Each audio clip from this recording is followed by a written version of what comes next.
اوف فدوى الله شو الجمال. هاي شنو جايدة تحكي؟ اي عيني غير وياك العدو يوم جاي يحكي في الحائط. اذا انت زلمه ابقى مكانك، الا اجيب اخوي عليك بسيطه. اي والله صحيني يا والله شيء تخوفين النبي. جبت لك اخوي نوتيلا واليوم يموت تموت. ليك خايس ليش تتحرش بأختي لو ما قطعك قطع؟ هلا وهلا ونم نوتيلا علي تعال خليك تقطع تعال. شو صيح انت شو صيح؟ لا يا الكعبة.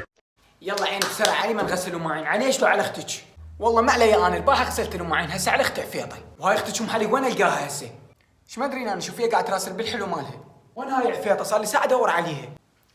نويت انا صار لي صلاة 650 ركعة، الله اكبر. ام الحلوين طلعت تصلين هسه، تخلصين لو ما تخلصين الا خلتي تغسلين معين مال سنة كاملة.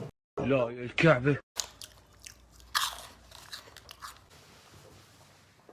هلا فاطرة.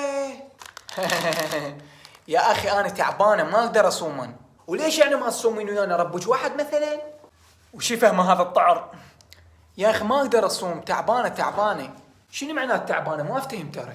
غفر الله ربي. يا اخي ما ادري شلون افهم منك يعني. روح عمو روح. هسه راح اقول لامي عليك.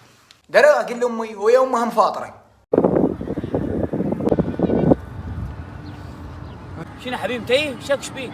جاي ادور على زلمه اريد اتعارك. اطقك بيه بس حرامات نشتري ب 25 تمام تسوى 25. روح عمو روح لا خلي الناس تضحك عليك.